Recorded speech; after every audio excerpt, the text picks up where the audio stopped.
I heard something outside. I opened the door. There was nothing outside now. I think I went to sleep. This is Christopher Atkins, a 12 years old heartless murderer acting innocent after participating in the brutal killings of 3 other teenagers. I thought somebody was shooting at us, so I hopped out the car and ran. He said, get back in the car. But what he doesn't realize is that his accomplice has let the cat out of the bag about everything that happened that night. He's told me everything down to details that only he would know. And that nobody else would know. Some of the details, he points finger at you. Now, Christopher will try everything to convince investigators he was innocent and coerced, but evidence at hand is about to expose every single one of his lies. You don't go kill my family. What am I supposed to do?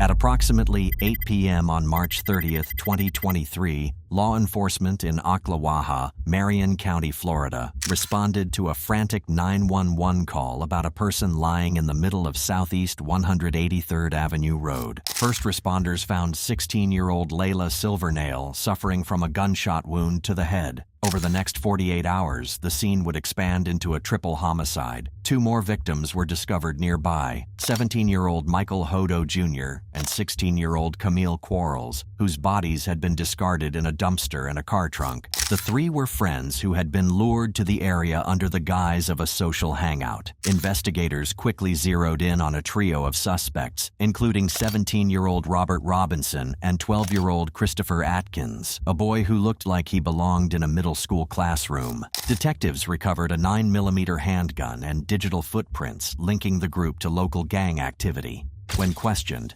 Christopher played the role of a terrified child, claiming he was merely a witness, forced by Robert to participate under threat of his own life. But that story is about to fall apart because detectives have the body cam footage, and Robert has already confessed everything that happened that night. Can I put this on? Sure. Yes, ma'am. Absolutely. I introduced myself earlier. I'm Detective Pender. Like I said, I'm actually a robbery and homicide investigator. That's what I primarily investigate. I worked at the sheriff's office for several years, and I've worked in major crimes. I worked special victims unit and robbery homicide. Detective Canterbury here. Now, he is the primary case agent on this. He's the man that knows like the very, very specific details. But I'm helping out here. Now, I already told Detective Canterbury that I spoke with you, Ashley, and that I need to talk to your son Christopher about some stuff, okay? So, Christopher, I just want to ask you some basic stuff to make sure I got the right Christopher in here. I think I do. How do I spell your full name? CHRISTOPHER. Got it. And what's your birthday? And your last name's Atkins, right? ATKINS. Do you have a middle name? DL. Okay. Your home address, sir. So, before I ask you any questions here, you're how old are you? 12. 12 years old. Okay. So I interview, and I have interviewed a lot of children. And when I say children, I mean people under 18. Now, people grow and they mature at different times, and they have different levels of education. What's your highest level of education? What's your highest grade you passed? A, B. No, but grade. What's the highest grade? 5th grade, 6th grade? Oh, so I passed on. Okay. What's the highest number you got up to, though? 7. Before they even read Christopher his rights, detectives brought his mom into the room. He was still a minor, so they needed an interested adult there to make everything official. First, we made something to eat. Then we watched TV.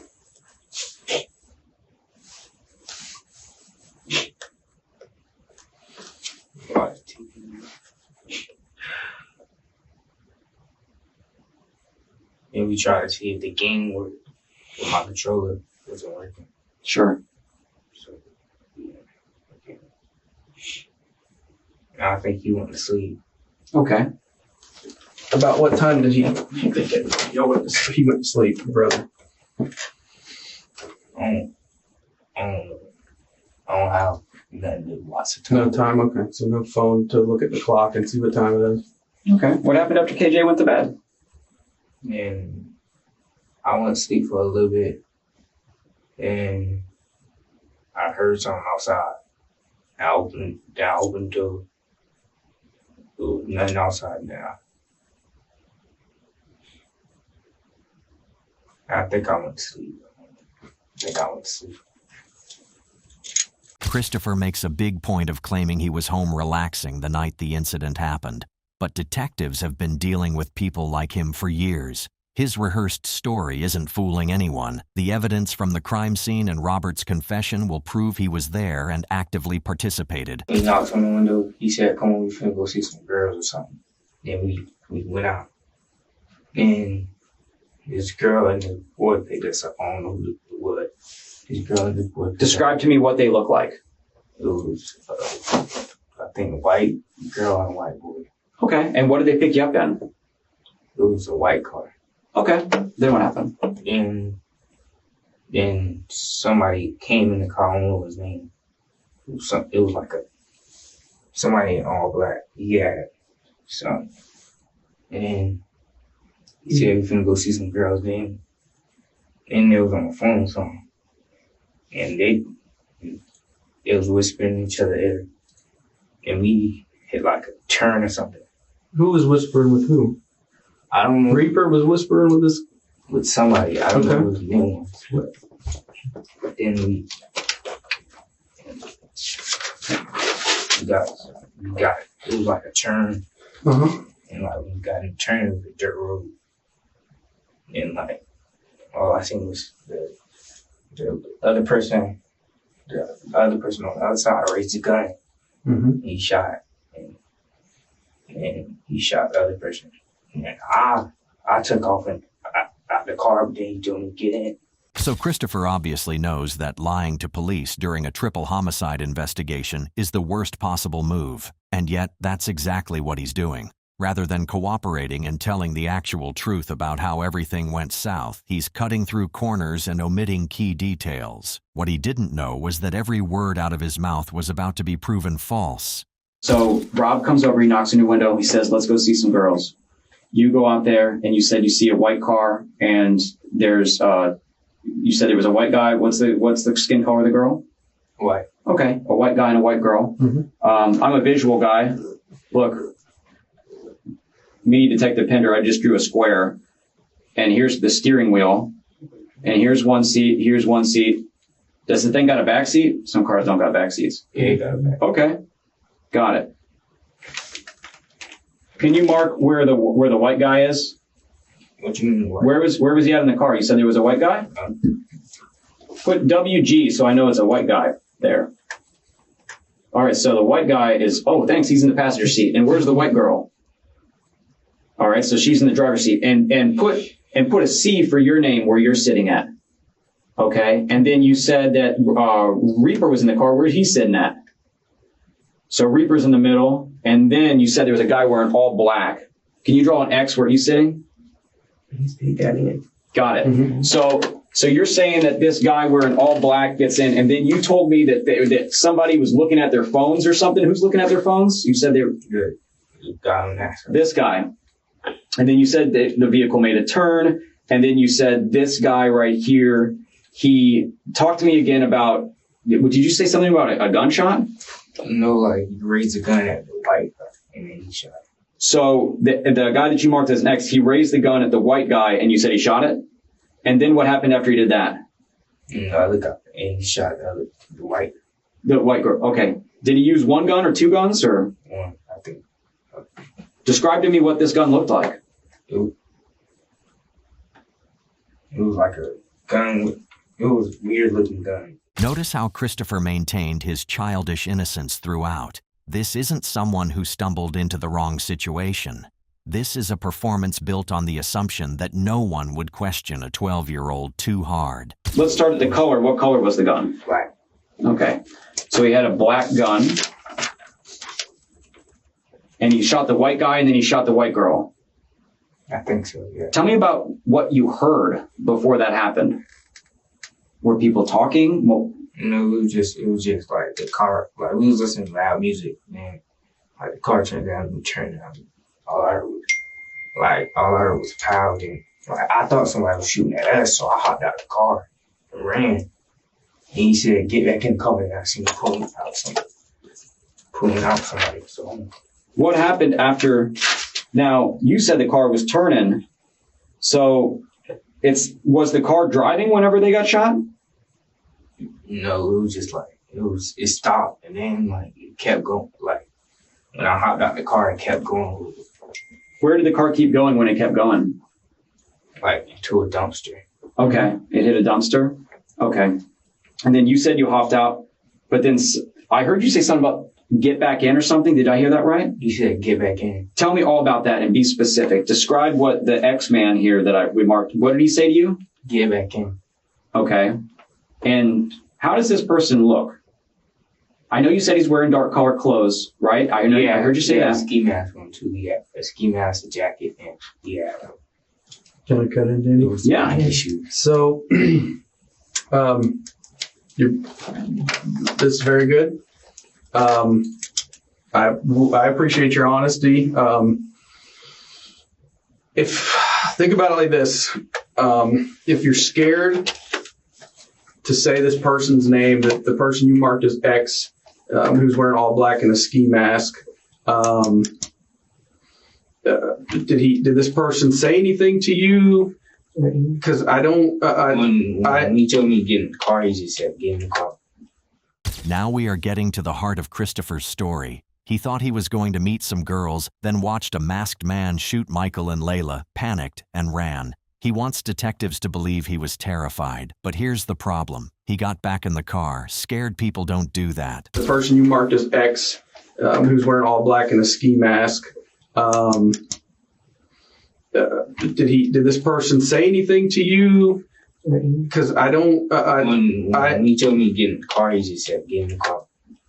Before he went, So he just said something, but like I was like, let's not be. I don't want to be a snitch mentality. If that makes any sense. I don't know if you know who he is, and you're scared of him. That's okay. That's okay, because it sounds like he's a pretty bad dude. But if you're scared and you know him, we'd like to know who he is. Why did you get back in the car? yeah, I got back. Describe to me that when you got back in the car, specifically how you were feeling when you got back. I was scared. Okay, and tell me more about that. Why were you scared? Cause I didn't know what was going on until I seen what was going on. Mm-hmm. Christopher wants detectives to believe he had never seen the masked gunman before in his life.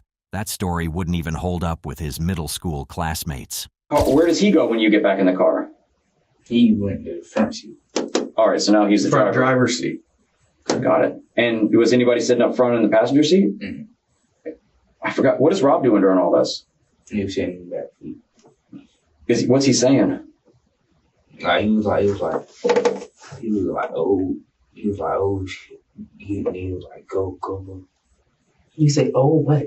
I don't understand. shit. It's gibberish. Oh shit. Okay, well, speak. Yeah. It is say what it whatever. is. Say what it is. Yeah, Believe me, you're there's not- no curse word or anything in the world you haven't been said in this room Yeah. a million times. Okay, so he says, "Oh shit!" I heard you say, "Go." And where are you sitting at? Which seat are you in now? Same spot where I was. You're still over here. Okay. So And what happened next? Then he drove all the way out there in Oklahoma. And he tried to put the thing in the river, but I think got stuck or something. what thing are you talking about? The car. Okay. Describe to me what you saw when he was doing that. Were you in the car when it was going in the river, or You know, I was out. I was trying to run back to my house. Mm-hmm. you were out of the car? What was Rob doing? I don't know. I left. I was running back to my house. Okay. Have you been following, this is a silly question, everyone's been following this. It's been like on the national news. I mean, have you been following and heard that there was 3 people that was found deceased? It wasn't just 2. It was 3. So the other girl ended up dying. So do you know that there's a 3rd person that's dead? Then comes the contradiction. After claiming he was too scared to move, he now says he ran out the moment he got the chance. And he conveniently had no idea there were 3 victims total. Detectives are now evaluating everything he's said through a completely different lens. What Christopher doesn't know is that detectives are sitting on something massive, evidence that makes every word out of his mouth irrelevant. He's in there pretending to be innocent, completely unaware that the case against him is already built, and all they're doing now is letting him dig his grave. If somebody got in the car wearing a ski mask, I'd be like, what is going on? I mean, what did you say to him when this guy got in the car? I would, like, when he walked in, he said, the white guy up there, he said we was gonna go get some girls or something, or see some girls or something. Then he was like, wait, I got stuff. Wait, what I was just talking about? When you got in the when he Ski mask man gets in the car. Yes. And what's he saying? I mean, this guy just got in the car wearing a ski mask. When he got in the car with a ski mask, he said, I was like, who's that? And he was like, and then the white guy looked at me. He was like, he looked at me all wrong. So I'm like, I thought we were going. Yeah, I looked at Rob. I was like, I thought we were going to see some girls. He's like, yeah. I was like, oh, all right. And then we kept driving again. And like when y'all went there, after y'all picked him up, y'all went back to Aqua? Yeah, we went around there. Did you stop anywhere after that? Any gas stations? We just went. But what triggered him to just start shooting? I'm trying to figure out. Is something in between that you're not saying? Because I think the person that the white guy, I think they said he had a lot of money or something. Oh, so it was set up as a robbery. Okay, now we're getting somewhere. Okay. So they were setting up the robbery then. Did Reaper mention that to you, that something was going to be set up or anything? He didn't even know. He said he didn't know nothing about it. He said we were supposed to go see some girl. Christopher positions himself as a passive observer dragged along with the promise of meeting some girls. But his next statements begin to unravel that fabricated story completely. Let's go back to the car, and around the time you hear the gunshots, how is X-Man, how is he holding the gun when the gunshots go off? I mean, so when the car stopped, it was like we was on a dirt road. It was like a path, and the car stopped. Mm-hmm. And he held the gun up. And can you show me how he did it with your hand? I know you have handcuffs on. Did he have it like this, or was he like one-handed? One-handed. Okay. And you said he shot this white guy first? Yeah, the white guy was like sitting like this. And where'd he shoot him at? Was like right here. Right. And the gun was pressed up against his head? Is that what I think it was like. Okay. And then what about the white girl that's driving? Tell me about that. He turned the gun and shot her. Where'd he shoot her at? I don't know. When he shot the white guy, I thought somebody was shooting at us, so I hopped out the car. Right. And I think I heard it was her, him, then her. So him first, and then the girl driving? I think so. Was there a reason behind that? Like why what did he say? He chose to shoot the guy before the girl? Like, help us understand. Because the guy had the one that had the gun. Okay. Did that guy with the gun ever have a chance to like defend himself or anything? Like, did he see it coming? No, it was like to the back of his head. Okay. I just wanted to, because you said he had a gun, so. What Christopher doesn't know is that the loopholes are becoming impossible to ignore. He knew they were going to rob Michael before it even happened, and his reactions make it clear he never left that car, not even after Camille was shot. So you jump out because you think someone's shooting at you and you're getting out of there. Mm-hmm. What does X-Man do with the gun, though, that he has? I think he took it with him when he took the car. Why would you get back in the car, though? Because he told me to get back in the car, and I ain't have nothing. He had a gun, so this is what I'm supposed to do. This is important here, and this is what I want you to be truthful about. I don't want you to feel afraid. I want you to feel comfortable talking to me. I want you to feel comfortable talking to me about the true things. Whenever he says, get back in the car, man, I would have been 157,000 yards away at that point. Did he ever point a gun at you? I don't know. I seen something like over the roof, but I think he was just like waving at me to get back in the car. But I ran. Okay. When I ran, it was like I think 2 turns or something, like a turn. And then, but that was into somebody's house, so I was about to run into somebody's house, but he told me to get back in the car. So I went back in the car. When he told you to get back in the car, you said earlier that you felt scared. What made you feel scared that you felt as if that you wanted to? I mean, did you want to get back in the car or did you not? No, you didn't want to. Okay. What made you get back in that car? Explain to me that. Because he had a gun. I thought he was going to get to shoot at me. Because if I was just with him and he just killed somebody, then he probably would kill me too. Watch how he paused when asked if the masked guy pointed a gun at him. That's not someone that is innocent. That's someone ready to drop another banger, to drop another lie. Because if he was as scared as he claimed to have been, he wouldn't be this chill narrating it. The most upsetting for us to really cover, and I think it's honestly why, if I was in your spot, I would probably leave it to last also. But I think it's really important that we talk about what happened with the trunk area and what you saw, what you heard, and what you were feeling with everything that was going on back there.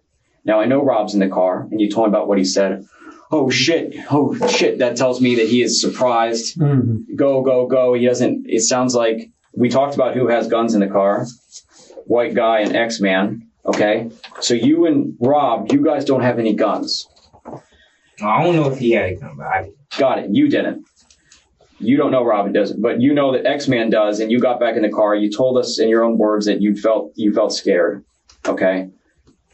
But there was something that you're leaving out back here, and Rob's already talked about it. It's pretty important. And there's parts of the story.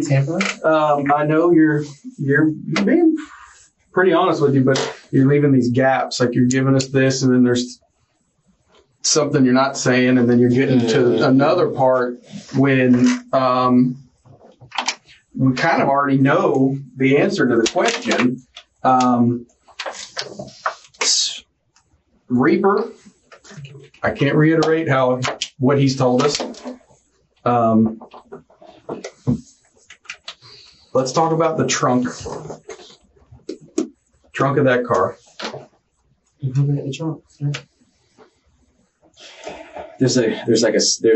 There's ways to get into a trunk. You can go in through the back of it. You can go in through the seat interior. Let's really jog your memory. And this might be a part that you really didn't want to think about again. I mean, the other part is very scary, honestly, but this part might be really hard. You might have to, sit here, close your eyes and think about it for a second. But there's something we're leaving out about what happened after these 2 people died. Now detectives are picking his story apart piece by piece. His sudden memory loss the moment the trunk gets mentioned tells them everything they need to know. What happened after he shot her? He closed it, and we left. How many times did he shoot her? Yeah, that's what we're going to... I think once, twice. Well, what is it? One twice. Twice? Okay. Do you know what part of her body he shot her? No, I when I opened it, he opened it, so I looked away. Mm-hmm. Okay, because earlier you had told us that you had rode in Chris's spot during and after you went to the lake, but the seat was down, right? He closed it back.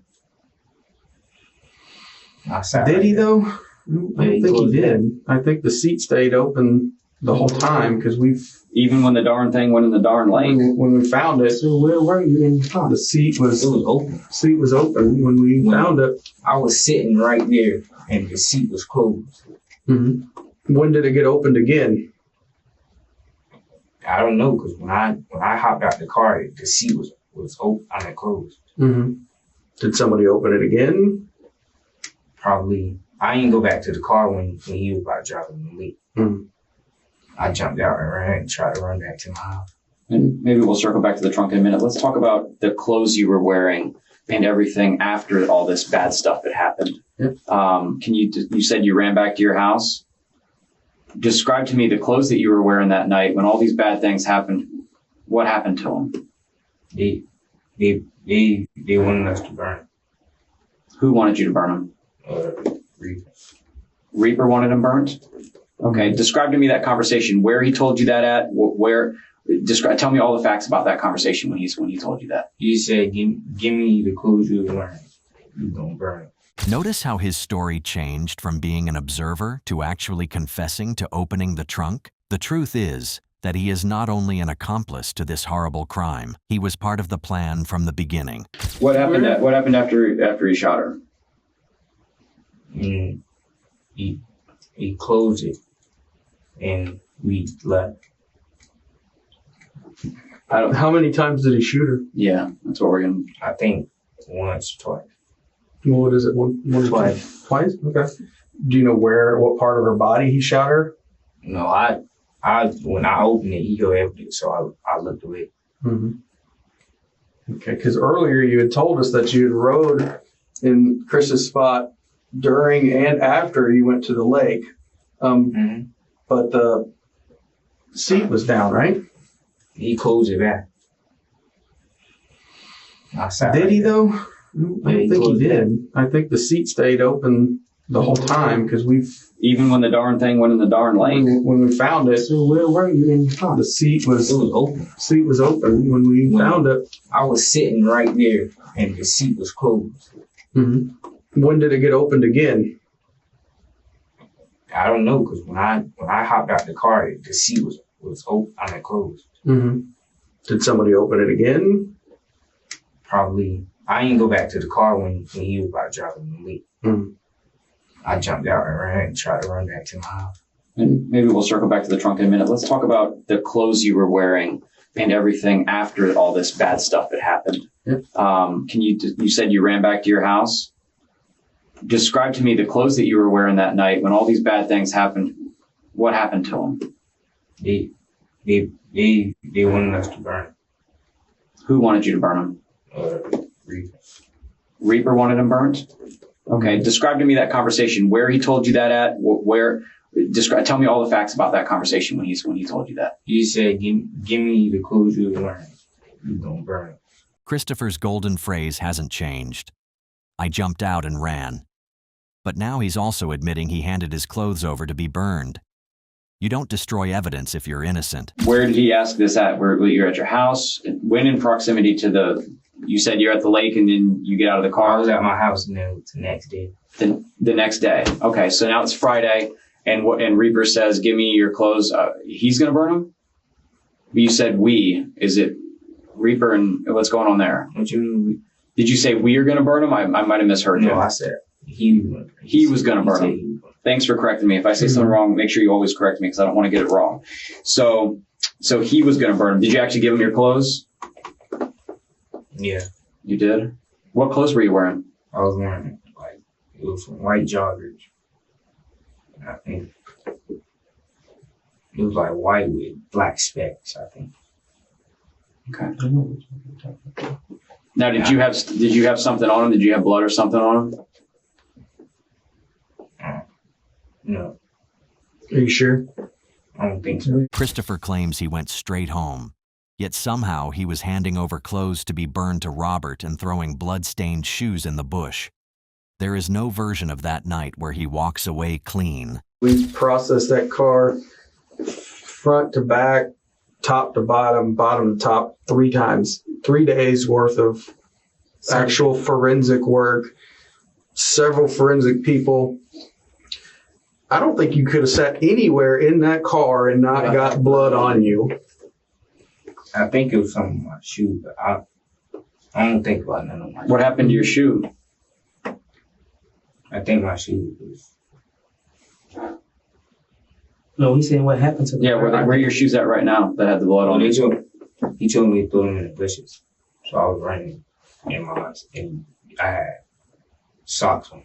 What shoes did you throw in the bushes? Describe them to me, the ones you put in the bushes. Dude, I think like Nike slides. Nike slides? Nike slides. Where in the bushes did you? Yeah. Like what bushes did you put those in? Was it near where that happened in the car, or was it where you guys were by the lake? I think it was by the lake. By the lake? Okay. And what about the shirt you were wearing? I think it was a jacket. And where did that end up? Each one burned that too. Okay. You say he, who you're referring to? Right. Reaper. Okay, Reaper wanted those. You gave it to him so you could burn them. Now, did he burn them at your house? No, I don't know where he burned them at. This is the cornering technique. Detectives aren't calling him a murderer yet. They're letting him explain away every detail, the escape, the clothes, the shoes, building every element needed for a first-degree charge from his own mouth. But things were about to get much worse for Christopher because detectives were about to reveal evidence he didn't even know existed. What Christopher didn't know was that detectives already had forensic evidence from the car, the firearms used to kill the 3 victims recovered from his house, and Robert's confession stating Christopher was an active participant. Killed both of them and told 3-5 if he don't kill her, he gonna kill. Well, he didn't really tell 3-5 if he don't kill her, he gonna kill her too. But basically, that's what he said. Like, that's So, Rob, why didn't you come forward and say something about this before? that's snitching. Okay. That's how you die. But you watched your friends get murdered. By my friend. Okay. I was closer with Todd than I was. But If he's willing to do that to people that he's considered friends, what would stop him from doing, even if you don't snitch? If you know what I mean? If you just did that, whether you snitch or not, how do you know that he wouldn't try that to you the next day? I didn't. But I didn't know it for a fact. But it's just like, I wasn't thinking like that. I didn't think he was doing it to me. All right.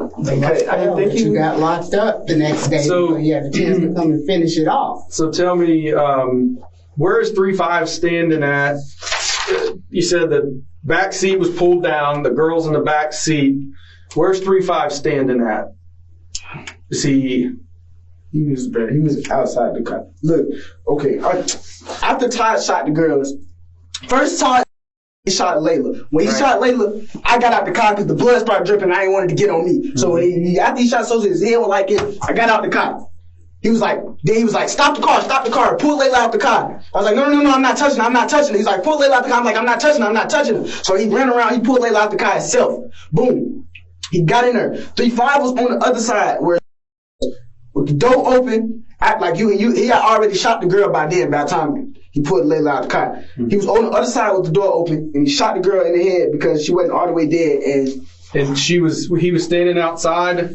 He's outside of the car shooting into the back seat or with the trunk up? No, he was shooting in the back seat with the seat down. Like I told you, there's a little lever to it. It's the seat down. So he's standing outside the back door on that side. Yeah, she was halfway in the trunk, halfway in the back seat. And he shot her in the head. Okay. What kind of guns are these? Like Todd used an FN. Mm-hmm. And they hold it 9s. 9mm? Todd's used the FN and they hold it 9s. And then I think 3-5 had a Sky 9. So a 9mm? Yeah, they all hold it 9s. Both of them guns hold it 9s. Okay. And so the girl in the trunk's like climbing out of the trunk.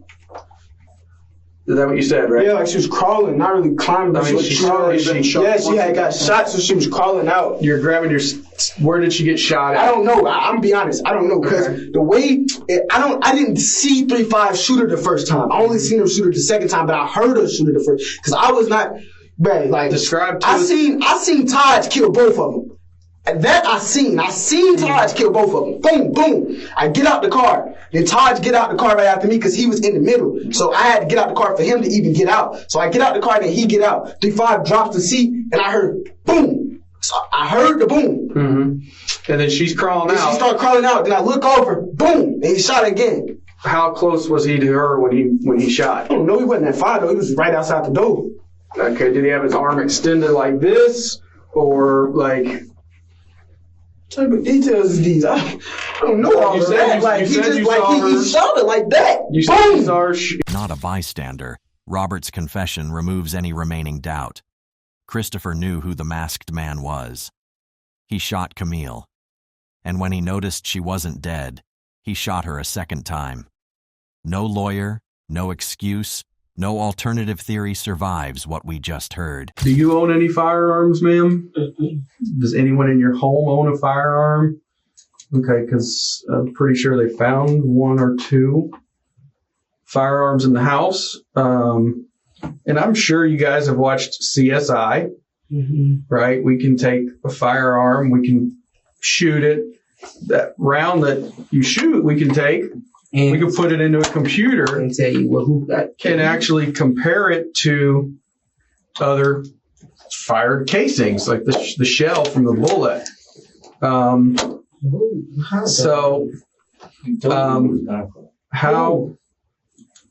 He told me who the gun from. Why would you hold guns from when you know something that dumb just happened? That was stupid. So if we test the gun at the house, what's it going to tell us? Maybe Danny can explain that a little bit. Christopher's mother is slowly realizing that she spent the last 12 years of her life raising a heartless demon. Describe to me what each one of the guns looks like, from the color to the shape, anything weird about them. Tell me about that. One's small, and it's like, I think it's a sky. It says sky. It says sky on it? Okay. What color is it? Black or silver? Black? Okay. And what's the other one look like? It's silver and black. Okay. With like a see-through which that shows the bullet. Okay. Got it. Extendos stay off the bottom and it's clear. Okay. So when Reaper gave you these, you think that they're going to be related to this? I think so. Describe to me why you think that. Because he said, put these up, make sure your mama don't find them. Okay. And the gun that you saw X-Man use, was it either one of those 2 guns? I think it was the black one. You think it was the black one that says sky on it, is that right? Yeah, I think so, yeah. Okay. So those are items at the house that we were definitely curious about. Watch Christopher's face turn sour when he realizes what detectives know about the trunk and guns used there. He's not just shocked, he's now trying to find a way to shift the blame to Robert. You can see him trying to figure out how to explain this away, but there's no explanation that works. There's a lot of similarities that are overlapping here, but there's definitely a discrepancy that Rob told us about what happened to the person in the trunk. And that's why I've been talking to you about some of the actions that you took tonight, what your feelings were when you did them. When you talk about how he made you get back in the car and you were scared then, why is it that you pulled open that seat? Describe to me what you were feeling then. What you mean? When you pulled open the seat, when you go to open up that seat, what were you thinking in your head?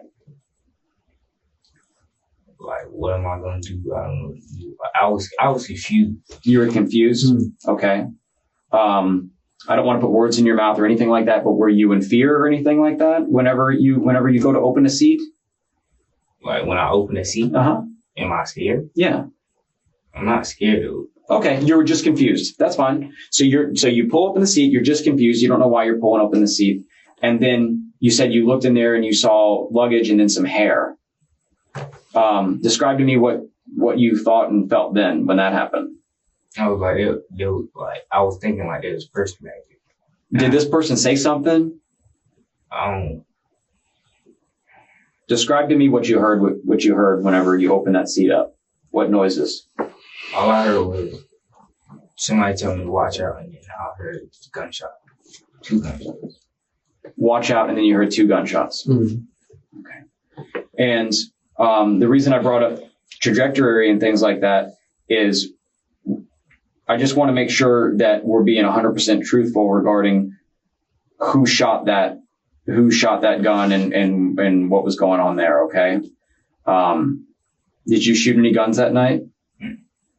If I were to take you down the hall and put you on a polygraph machine. He wasn't confused or scared to hold that gun. He fired it. But Christopher still refused to admit he shot anybody, no matter how hard detectives pressed him. The question is, just how long can he keep this up? Christopher now has 2 choices: keep lying that he didn't shoot or confess everything that happened truthfully. What happens next will determine the rest of his life. I can tell you from what we learned that there is an issue involving the trunk person, the person that's back there, that person that passed away. Perfect. Be honest. He took. I'm gonna keep it real about.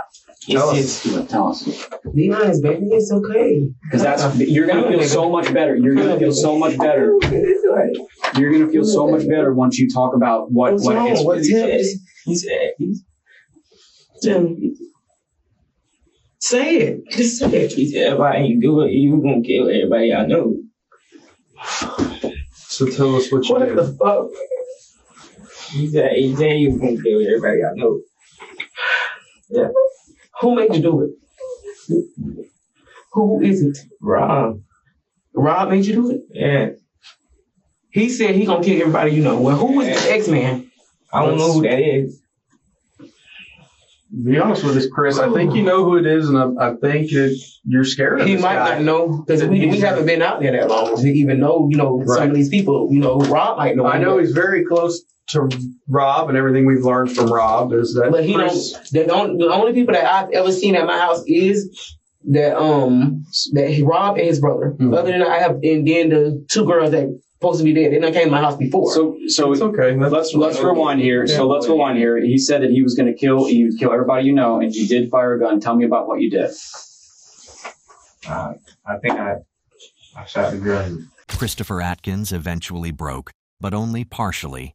He admitted to pulling the trigger on 16-year-old Camille Quarles, anchoring his entire confession to duress, painting himself as a helpless child under the control of 17-year-old Robert Robinson.